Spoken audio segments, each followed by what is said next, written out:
So very, very happy and proud of the team as well, to come back in the game and to win, massive game for us. So yeah, very, very happy. The roof absolutely came off at the end, and I saw you go over to the supporters after full time. What is it like sharing that moment with like a big group like that? No, it's the best feeling in the world, honestly. This is what we play for, this feeling, to celebrate with our fans, to give them something back, everything they do for us, how they supported us in each moment, when we go 1-0 down, they keep cheering. And they give us so much energy, so yeah, it's amazing to give them these 3 points back. Yeah, and actually, the last couple of minutes plus stoppage time felt like a match in itself, didn't it? You lost it and then you won it. Yeah, no, it was mad. Don't know what happened, but we played 12 minutes. But yeah, Gabi did so good there in the end, and I got the third goal, so yeah, it was good. And you scored a great goal, but I bet it feels about 100 years ago now, doesn't it? Yeah, it was a long one. I think all the games are like this now, with the added times, and yeah, you have to be prepared to play 100 and 105 and 110 minutes, so we have to dig deep every game, but I thought we did brilliant today, and I think we deserve the win as well. And I heard no real time to enjoy it. You got to get straight on the plane for international duty. Yeah, Norway. Straight to Norway now, so yeah, it was going to be good to see the boys there again and keep going there as well, so yeah, excited. Well done, incredible day. Cheers, mate. Thank you. Talking about the dramatic end, big moment, of course, for Arsenal's club record signing. Here he is, Declan Rice. Congratulations, that was Rice Baby, wasn't it? Yeah, it was prime vanilla ice, that. Featuring myself. Ice in the veins as well. No, look, honestly, my mouth's really dry. What a moment, what a moment to score. So many people told me that I'd score today. It's weird, staff members and players had a funny feeling, and I was getting myself into good positions, but to finish that one off and get the 3 points, I think you can see the relief. I'm still recovering now. It was every bit an Arsenal-Manchester United game in terms of drama, big VAR decisions and everything. I think most people would feel that Arsenal deserved to win it. I'm sure you do. Yeah, we was knocking at the door constantly. I think we had the more of the chances. Their chances were coming more from counter-attacks, that we was giving away sloppy balls. But in the end, I think we thoroughly deserved it. It would have been horrible to have conceded the Garnacho one. So luckily enough, he was offside. But yeah, fine margins in football, and these games you need to be winning them. If you want to be competing at the top, this is what you got to keep doing. You got to keep probing, knocking at the door, keep going, and yeah, it was just such a special day. I think it was the 12th corner that, from which you scored. That's the thing. You got to keep going. You got to keep believing in what you're working on. Keep to the strategies, what the coaches are wanting us to do. And I think in the end, to bring the ball down and get a shot off like that and score. To be honest with you, it all happens in a split second. I'm honestly feel like my head's so clouded with things. It's going to take a moment to digest. But on the 12th corner to score, it was coming for sure. Have a look tonight. I think you'll enjoy it. He'll be on. He'll be on tonight. Don't worry about that.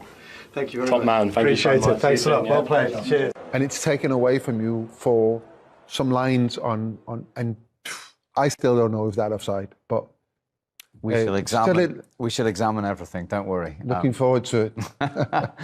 What another Premier League weekend we have witnessed for this season. Goodness me.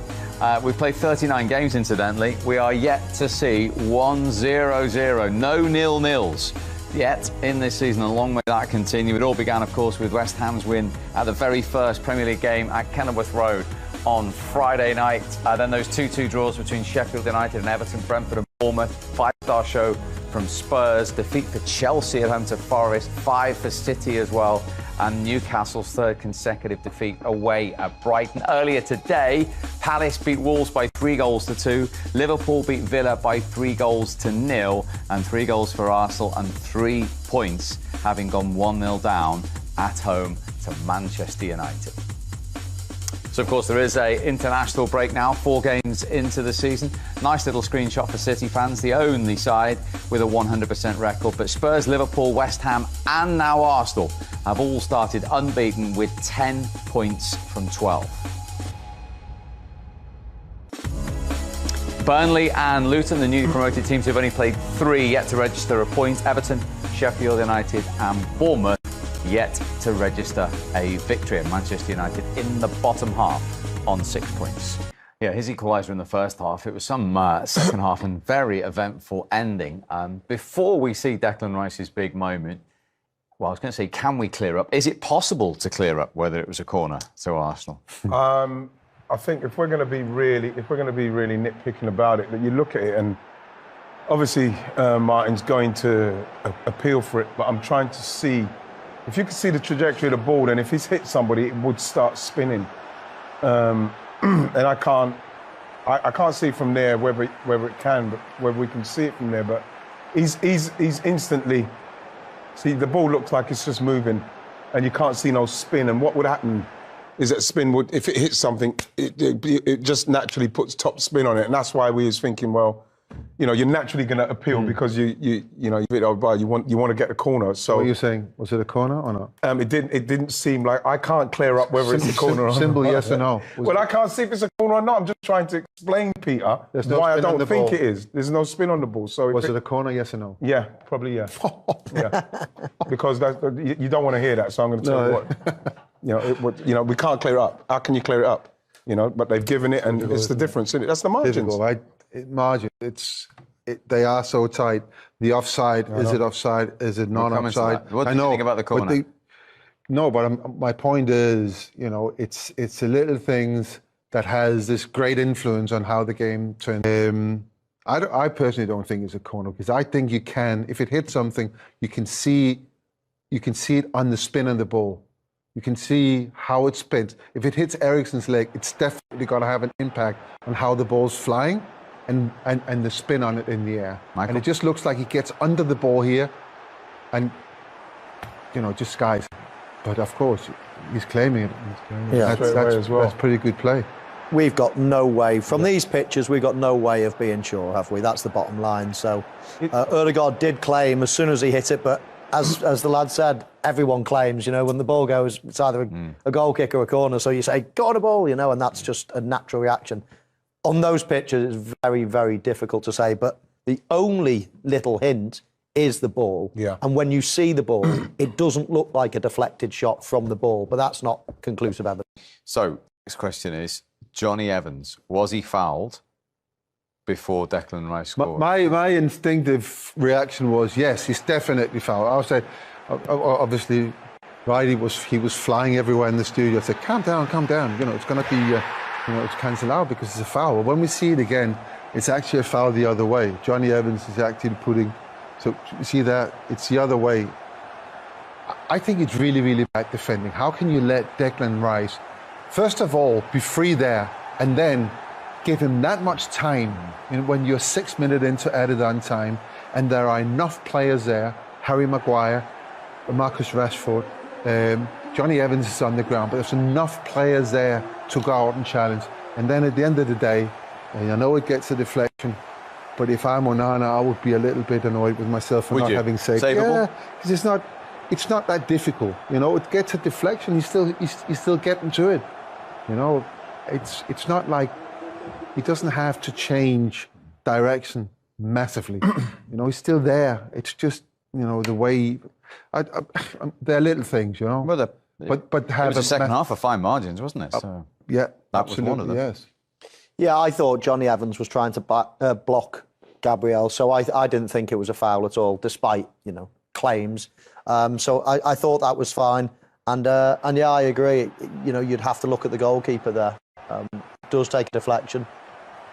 Johnny Evans actually pulls Gabriel out the way in the end. He blocks him there. He tries to block him, and then Declan Rice has swept around the back. Does really well to keep it down. When a bouncing ball like that, you've got to concentrate. And then it just takes that little deflection off Johnny Evans.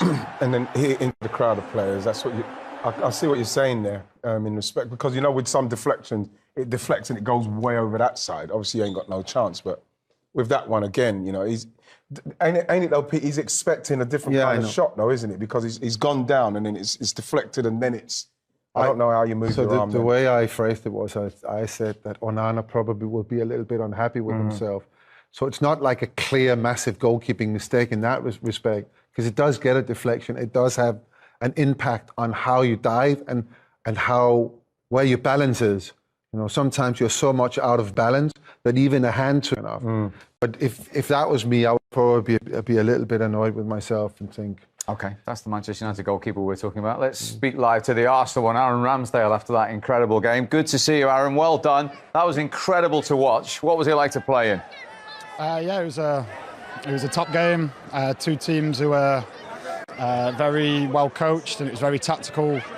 Not many chances because of the way both teams are settled. But yeah, great ending for us. We were ruthless when we needed to be at the end, and crazy day, but we come out with 3 points, so we're very pleased. Crazy last 10 minutes, because for a split second you thought you were 2-1 down.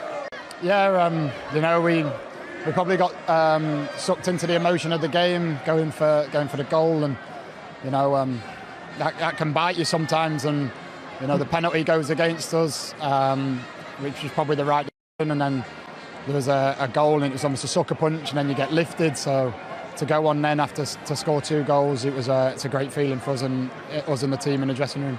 Aaron, with the obviously with the Fulham game, coming off the Fulham game and not winning that, is there anything? Is anyone saying anything about how important it is for us to win the home games at the moment? And do you feel pressure with that? Because I'm feeling like the last 15, 20 minutes of games, when the game's tight, Aaron, I feel like there's an anxiety there.